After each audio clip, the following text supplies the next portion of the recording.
Hey, welcome back to channel. It's been a while since we've done a video. Just been out doing a lot of fishing and more focused on tournaments than anything else. But now's a better time than any to jump back in and get going. And we're going to start off with the Road to the 10 series. So for those that don't know, in 2020 I made a run for the KBF The 10 house, or started to, and traveled to Arizona, did an event, took first place, and it wasn't a week or two later the pandemic had everything shut down.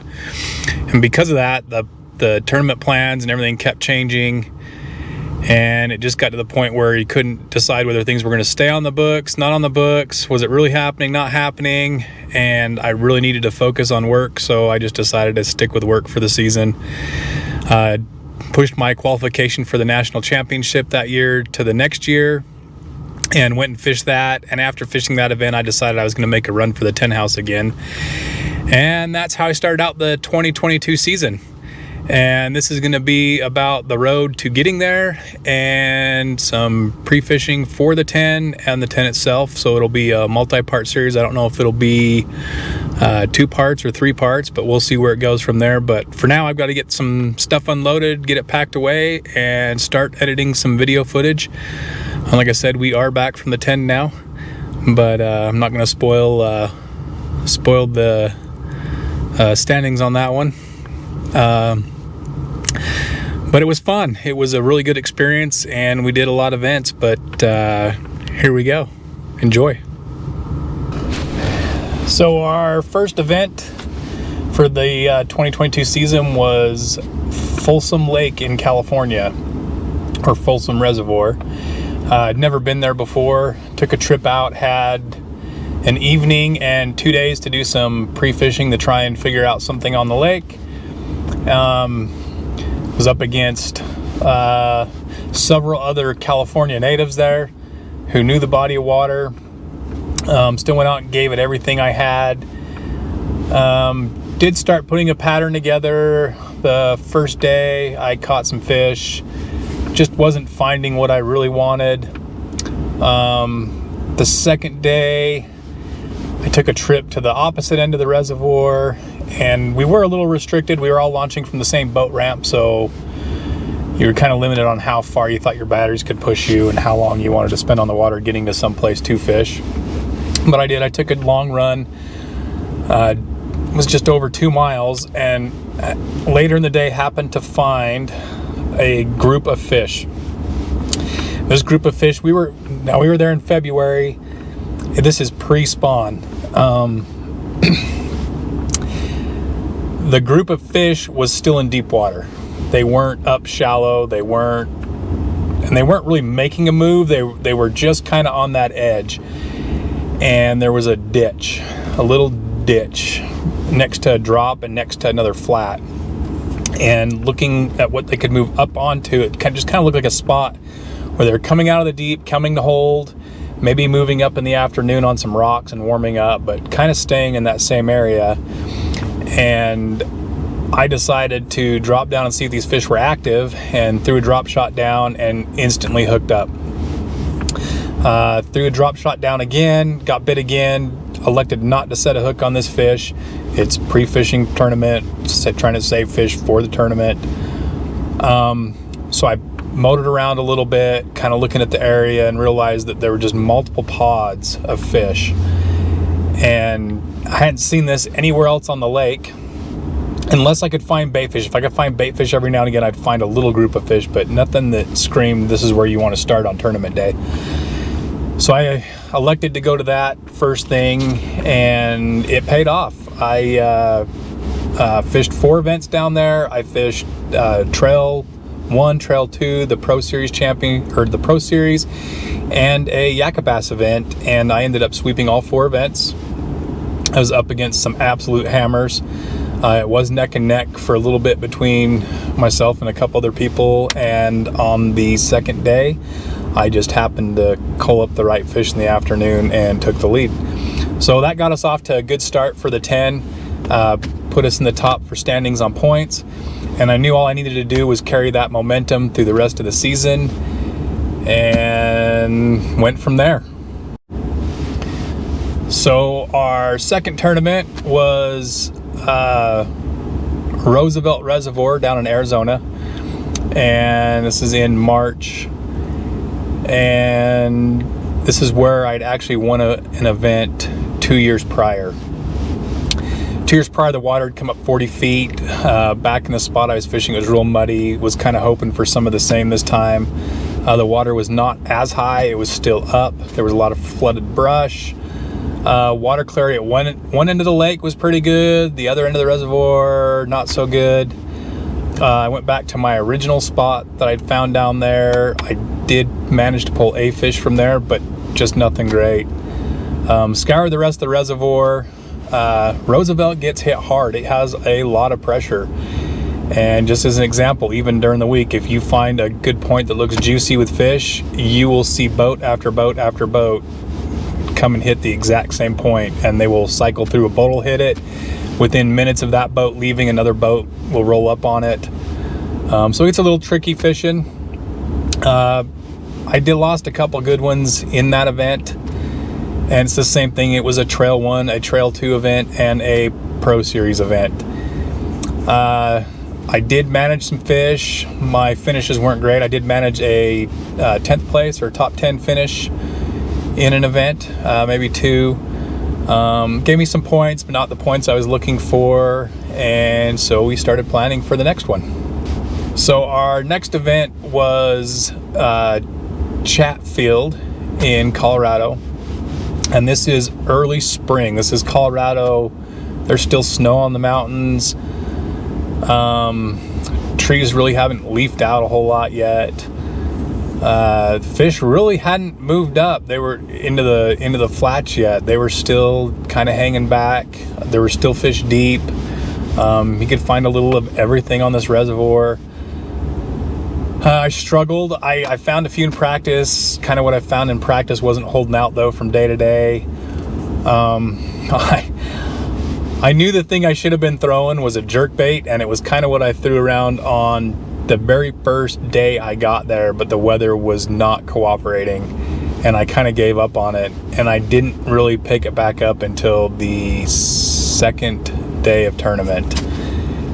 And that was my mistake. It was the end of the day when I started doing that and managed to catch a couple of fish. I didn't have any great finishes there, but we gave it what we could, and that's it. We moved on from there and got ready for our next event. So the next event was Pineview Reservoir right here in Utah, and we had a pretty good turnout for that event.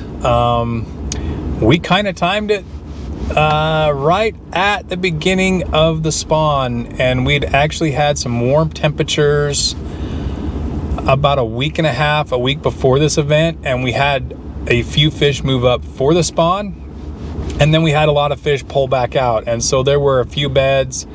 There were fish that were still holding off on some structure a little bit deeper.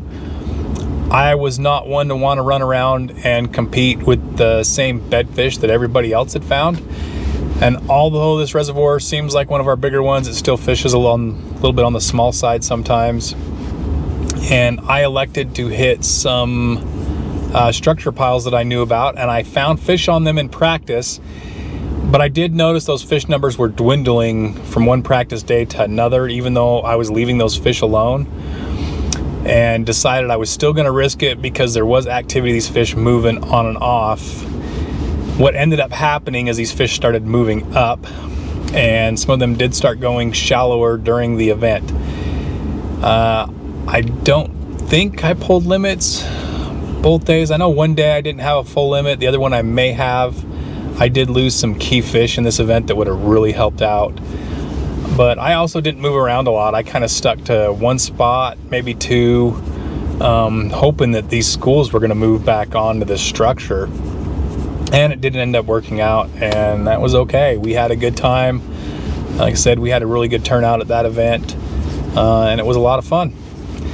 So yeah, that's kind of how that played out. And then let's get into the next event. So the next event was another event in California. This time it was on Clear Lake. And everyone hears about Clear Lake and it being the bass factory of California and all the cool things. And if you've seen anyone else's videos on it, I mean, just absolute giants can come out of this lake. Looking at past standings, I mean, you needed to be upwards in the upper 90s, 100 inches if you wanted to end up anywhere on this reservoir. And I went out with pretty high expectations. It looked like it was going to be a punching and flipping kind of a deal, active baits. I mean, just all the way around, you were hoping it was going to be everything Clear Lake should be. Upon getting out there, the water was really low. It was dirty. There had been a lot of vegetation spraying. You could find piles of vegetation, but the majority of it was sprayed. The leaves were coming off of it. The fish had vacated a lot of it. Part of what ended up happening for some people was finding those key spots of fresh grass that hadn't been sprayed. And if you could find a piece of green grass, most likely you could pick fish off of it all day. I did not find that. I had 4 days with 0 fish. 2 of those were practice days and 2 of those were tournament days. So there were 6 events that went on out there. We had a Trail 1, a Trail 2, a Pro Series, a Chris Laird Memorial, Lake Port Tackle, and a Kayakbass event, or the West Coast Championship. So 6 events, and I struggled. And this is kind of where the mental game comes in to tournament fishing. But after 4 days of 0 fish, all I can say is I was pretty beat down. I was pretty low. I was about ready to go home. Deep down knew I wasn't going to. Decided we'd fish the last day. And I picked a boat ramp. And from there, I sat with the map that night and picked a brand new spot and said, it's time to view this lake as a brand new reservoir. We're not going to look at it like we know anything about it. And it ended up paying off. I found a point that had a really unique feature on it and took off from the ramp. It was a few miles to get to where I went, and there it was. Bait fish balled up, schools of fish chasing them. And I committed right then and there that I was going to stay on that point, was not going to go anywhere else. And the first couple of hours, I did not pull fish in. There was a lot of topwater activity, just couldn't get them to hit anything. What ended up happening is I broke off of drop shot, and while I was retying, I tossed a Ned bait out, and it got picked up after just dead sticking on the bottom for about 3 minutes. That was my first fish, and then I was trying that technique a little bit. I ended up needing to re-rig another rod, threw the Ned bait out again, and same thing, dead sticking, caught another fish. I decided that might be the way to go for a minute and kept doing that without another bite. And I just decided I was done with that and threw a underspin bait on and started chucking it around, and second or third cast I hooked up a fish. It came off, casted right back in, caught a fish, got the picture uploaded, got everything done, casted back in, another fish. So I was sitting at 4 fish. I think at that time it was about 11, and I had to grind out for a few other hours to finally pick up another fish. That other fish ended up being big fish for the event, or for at least 2 events. Was able to cash a check, and it gave me a 5th place finish in a trail event, giving me some of the points I needed. And so going into the Trail Series Championship, if I remember right, I was sitting in 6th place in AOI points, exactly where I needed to be going into a championship. And I knew all I really needed to do was fish decent in the championship, and I could probably get myself into the 10 house. So we made our way to the national championship in Tennessee, Paris, Tennessee. We had the option to fish Barkley or Kentucky Lake. I chose, after several days of pre-fishing, to stick it out on Barkley. For some reason, I just had better luck on Barkley than I did on Kentucky. I did catch a few bigger fish on Kentucky, but I just couldn't find a really solid, consistent bite. And we were having some changes in weather. We were warm, then we got cold, then we got warm. And we basically started tournament morning out at 29 degrees. And I was hoping a flat that I'd found would pay out, but it was only like, it was less than 2 feet of water. The fish had moved off of it, but I had my backup spot, which is where I started, and I found a spot where these fish were moving in and out off the main river channel and off of the back of a creek arm. And they would come in, and I'm not sure if they were setting up to rest on this rock wall or coming up to feed, but they would come hang out on this rock wall. And the crazy thing was, it's not like there was warmth there. I mean, it was a north side wall, but they would move up and down off this wall throughout the day. And I happened to pick off the fish I needed 3 days in a row. It actually paid out for me. One of those days was the national championship. The Trail Series championship was just the first 2 days. Had an okay day 1, had a better day 2, and I finished in 15th place in the Trail Series championship, and that kept me in 8th place. I believe it was 8th place in the AOY standings, and that's what got me into the 10 house. So we'll end that there, make that part 1. So that's the just the kind of the tournament series to get to the 10. Up in the next video, we'll actually have some fishing. We'll show the pre-fishing. We'll show part of the Trail 1, Trail 2 to start out the 2023 season down in Polk County, Florida. And we'll get into the 10 Invitational and the 10. See you on the next one.